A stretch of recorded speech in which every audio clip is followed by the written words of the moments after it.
Guys, kagagaling lang namin ng groceries. Ito yung pinamili naming prutas. Blueberries, strawberry, grapes, black grapes, green na grapes. Tapos may avocado, saging. Ito pears, ito na combination naman ng pears and na ibang klaseng pears yung, hindi pala. Namali na tuloy ako. Ito yung Chinese yata na pears. Mayroon kang orange, punkan, apple, and pineapple. Ito yung mga fruits na ito ay gagawin kong fresh fruit salad. Gustong gusto namin ni Rina yan. Yan, pang hiwa-hiwain ko lang yan. Pero hindi ko naman to ubusin. Kukuha lang ako ng kaunti nito, kaunti nito, kaunti nito. Then ito, ubusin ko. Yan. Pero konting grapes, konting strawberry and blueberries. So yan. Para mayroon kaming dessert ni Rina. So, ayan. Siya guys, hugasan ko muna ito. Kasi hindi pa ito nahugasan bago ko hiwa-hiwahin. Tama nitong tatlong malalaking strawberry, grapes, at saka blueberries. Kasi marami pang prutas eh. Kaya, tama na muna to. Ito, avocado, banana, dalawang pungkan. Kasi mas gusto ko, masarap ito sa ano. Tapos yung saging, masarap siya sa fruit salad. Pears, apple, saka ang star. Kasi kung wala ito, parang hindi siya lasang salad, diba? So, ayan. Ang hiwa-hiwain ko muna. Hugasan syempre muna bago hiwahin. Yan ang ating pears na hiwa ko na. Apple. Hindi ko na pala binalatan yung apple para naman may kulay. Tingnan yung ating salad mamaya. Ating pinya. Ayan. Yung mixture ng blueberry, grapes, red grapes. Red grapes. Nawawala na ako. At saka green grapes. Yan.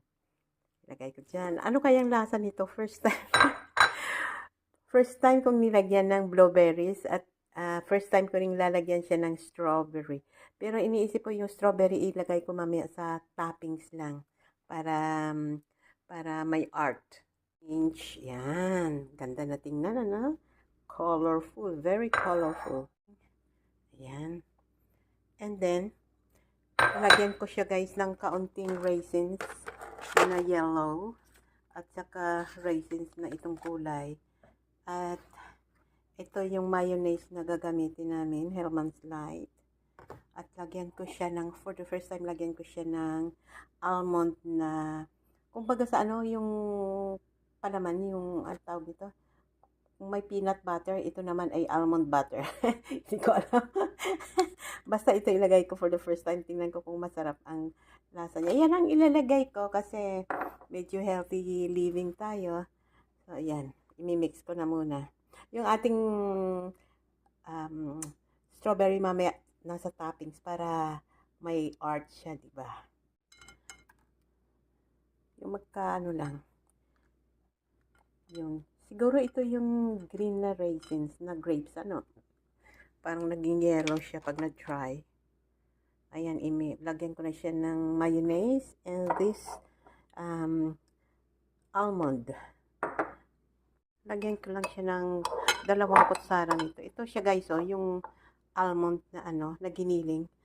Pure ito, pure almond na giniling. Mga 2 tablespoon lang siguro. Pampalasa lang, pampaiba lang ng lasa. Ayan. Ayan.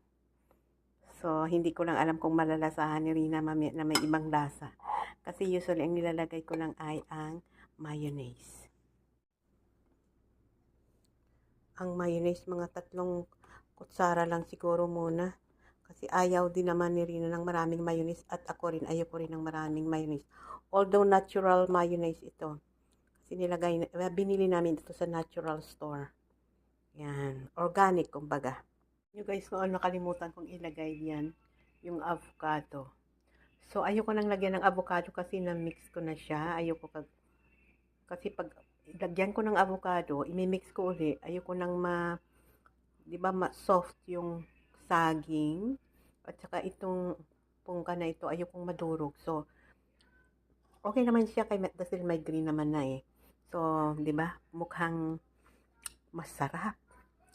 So, tama na ito without avocado. Next time na lang yung avocado. Sorry, nakalimutan kitang hiwahin.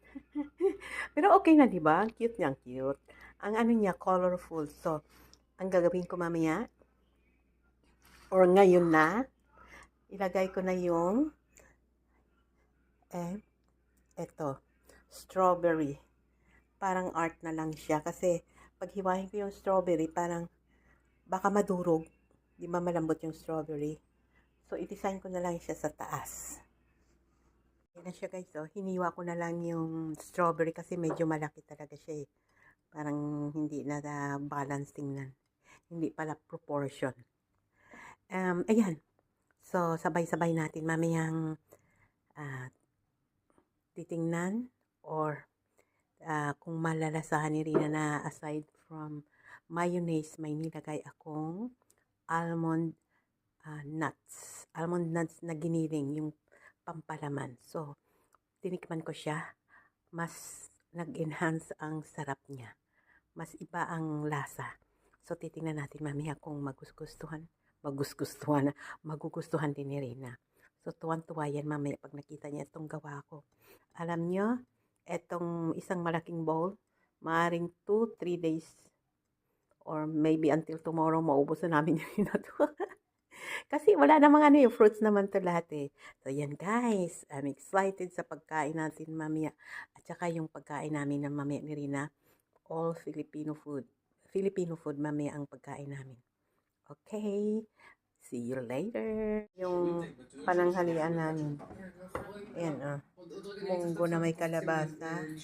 Adobong sitaw at okra. Ayan. Kain tayo guys. Nanonood si Rina ng TV kasi yung mga sinauling kidnap ng mga Palestine, sinauli yun ini-interview, nasa TV sila. Yun ang pinapanood niya. Ni Lori na si Rina gapapak ginisa nga munggo. Tingnan niyo yung ulam namin. Ayan. Adobong okra at sitaw. Ginisang munggo at saka kalabasa. Ito, pansit. Yan. Ito sa akin. Ayan, yan sa akin. Pansit. And may natira pa akong adobong. Ano to? Tofu at saka may pinya. Yan, no? Kain tayo. Sabihin mo, kain tayo. Kain. Kain maon. Kain tayo. Kain. Kain Tayo. tayo. Kain tayo. Okay. Pira si Rina ka ginisa nga munggo. Like it because it's mato. Ay, the kalabasa is taim meod. No, Ken, taim. It's hot. Yan. Ginisang munggo lang yan na may kalabasa. Walang sahog. Ginisa lang. Yan ang pagkain. Yung pansit almost maubos yan na. Ayun na, yung adobong sitaw. Ay, sitaw at okra. Tapos mamaya may surprise. Ubos din. Malapit nang maubos yung adobong sitaw at okra. At yung kalapin ko na yung surprise ako kay Rina. Hindi ko alam kung ma-surprise siya. Pero titingnan lang natin. I will try my luck. Rina, did you see this? why? When you do it? When you are up, you like it? Mother, salat perot. Ken, you like it? Beta. Ken. So, we will try it now. We will eat it now.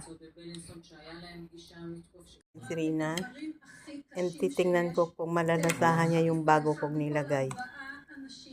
What is wrong here? The mayonnaise. You put a bit mayonnaise, not put a bit.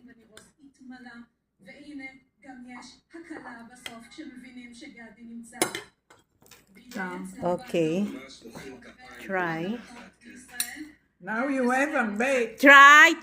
Bait perot. Ken, I have Harvey fruits. כל ביטאו מי אלה שהגיעו נו. בעצם לטבח. ובידי מי יש היום חטופים, מי השובים שלהם. והבלתי מעורבים Very good. שהנכדים שלי שמעו את הילדים. בטח. You don't taste betak daw, sure daw na masarap. אבל הם גם מבטאים את העבר. So, מההווה לעתיד יש לנו okay, I will tell you. You know that I put mayonnaise, nakon? You know what maod I put? The almond. The almond, the one that I put on the bread. זה שקדים?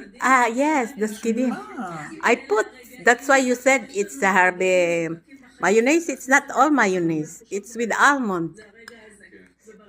So it tastes good or it tastes different or what? לא, the same. The same? זה ממש הייתה לידה לראות את ארבל וגדי עוברים את הדרך הזו.